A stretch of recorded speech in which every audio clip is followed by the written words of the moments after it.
What is going on, everybody? This is this week's Dylan and Leslie video, and yeah, okay, so we're going to talk about knife stuff for a few more weeks. If that's not your bag, I get it. We've got some motorhome stuff coming. I'll probably sprinkle in there a little bit as well because we're doing some traveling. We're going to be going to Key West with the motorhome, with the van pretty soon. We have a little B-class van for those of you that don't know. But I told you that I would take you through my knife journey a little bit. And so today we're going to talk Spyderco because when I was in Colorado in May, everybody told me you need to get a Spyderco, and I never cared about Spyderco. I never wanted to carry one because I didn't like how they carry. I felt like they were too big. I felt like they were too bulky. The blade shapes were weird.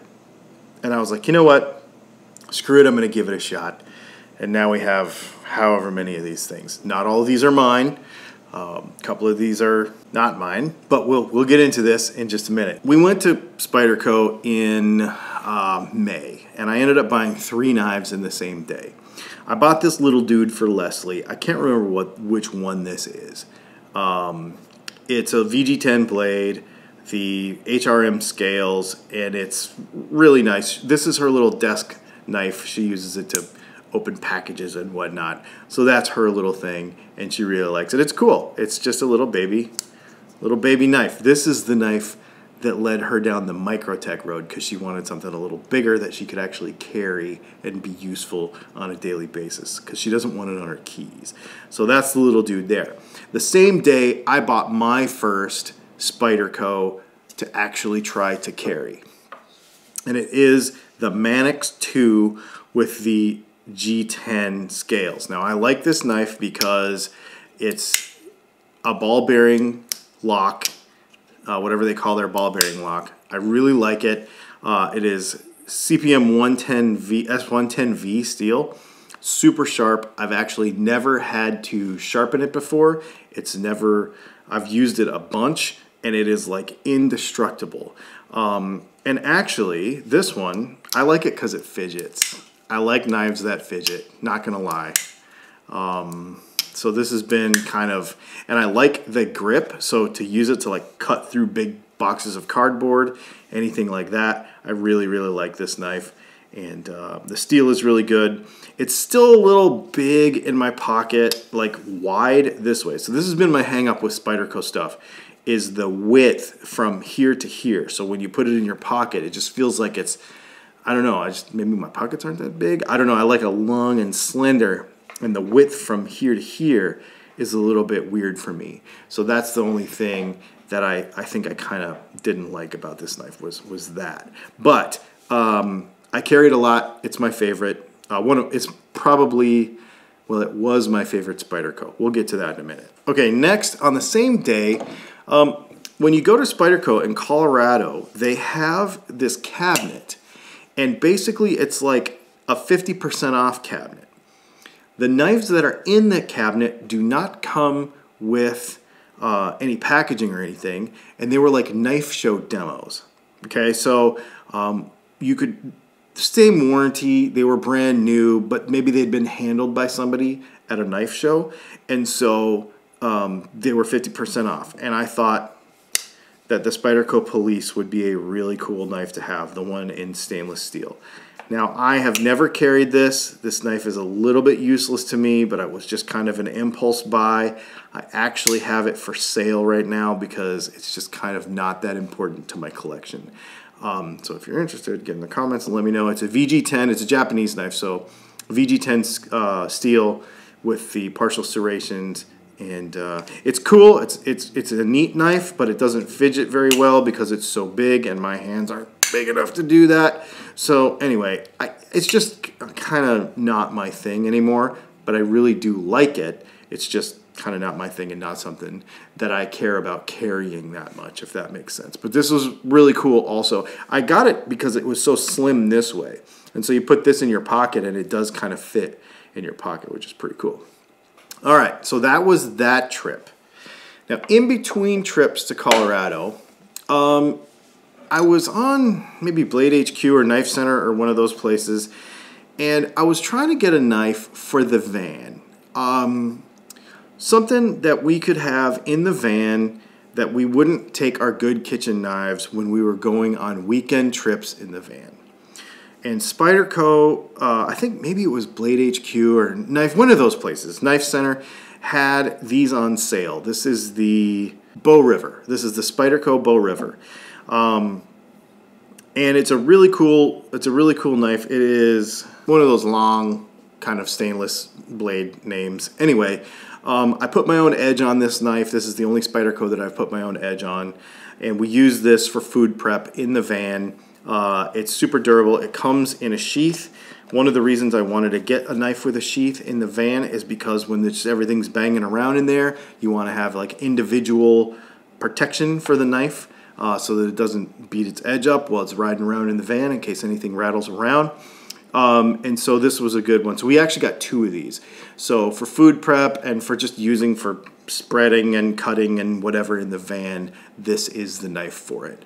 I know it's like a hunting fishing knife, but it just seems to work for all of the main tasks that we use it for when we go on the road in the van. And it doesn't beat around, and I really like it, and it feels nice. Like, you could use it for a steak knife, you could use it for, I don't eat steak, but you could use it for a steak knife, you could use it for any kind of food prep stuff like that. It's just a really nice knife. So that was the next Spyderco that I got. I ordered this one through the mail, and I just received it in person. All these other knives I bought in person, actually, all these other knives I've bought at Spyderco in Colorado, but this one came through the mail.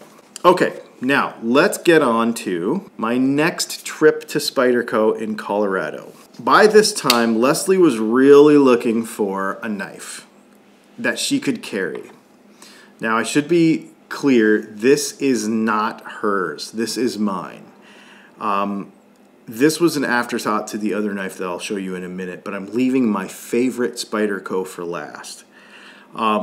After saying that I wouldn't carry a Spyderco because it felt stupid in the pocket, these 2 are probably 2 of my favorite knives, bar none, ever, that I've ever bought and ever owned and ever carried. This is the Spyderco Delica 4, and this is a short run that they did in S30V blade steel with black coating in these pink scales. And I love, love, love, love, love this knife. This is like, think Mini Bug Out or think Bug Out by Benchmade, only harder use. It is so tough, and the lockup is so good, and it doesn't flex, and it's just, you can use this thing for anything. And this is another knife that I've not put an edge on, and I have not had to sharpen. And I use this knife hard, and it is really, really good. I love this knife. It's something, and I like the pink. That day I was actually looking for a purple knife for Leslie, and she actually ended up, we found something else for another video. Spoiler alert, Microtech. We'll put that in another video. Maybe the next video we'll put that in. But this is really, really, oh yeah, we'll put that in there because I got that knife. I got my first Microtech in Colorado, so we'll talk about that next time. But this dude right here, I really, really love this thing. Everybody in the comments on my Instagrams and on YouTube videos who knew that I was into knives was like, why don't you have a Spyderco? Well, of course, now I've got a few, and I was carrying them. And then the next thing was, how can you be a knife guy and not have a legendary knife like the PM2, the Paramilitary 2? So, I went to Spyderco on the same day that I bought the pink knife. My purpose in going to Spyderco that day was to get a Paramilitary 2. And I got an all-black G10 scales S45 PM2. And this dude, let me tell you, if I wasn't so hooked on my Sebenza, my Chris Reeve Sebenza, this knife, this PM2, would probably never come out of my pocket except for when I wanted to cut stuff.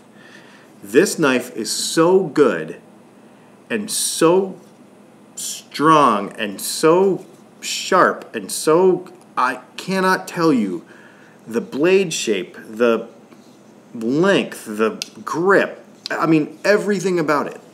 You are right. Whoever you were in the comments of these videos who told me you should get a PM2, man, I'm not joking. This dude right here, this is the bomb.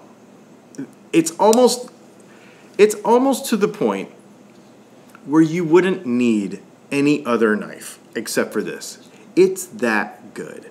I cannot tell you. I mean, it's ambidextrous because you can move the clip around.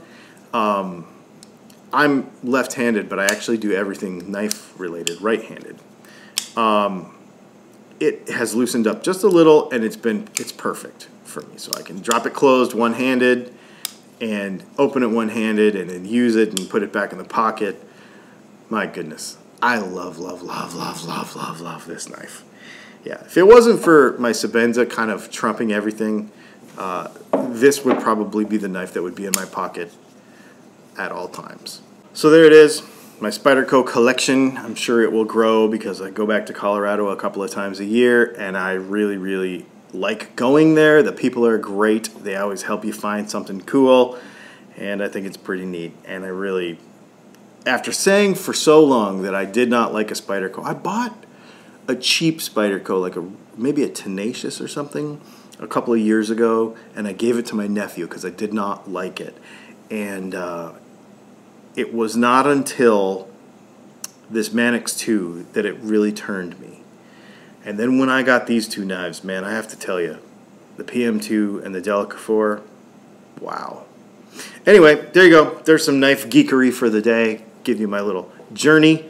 And as you can see, starting off with a mini bug out, now it became much more acceptable to me to carry a much larger knife. And so you can see I'm actually kind of trending larger on all of this stuff, which is kind of funny too, which of course brings us back to me carrying a Sebenza all the time now. This has kind of been my #1 knife that I've been carrying for the last few weeks since I got it.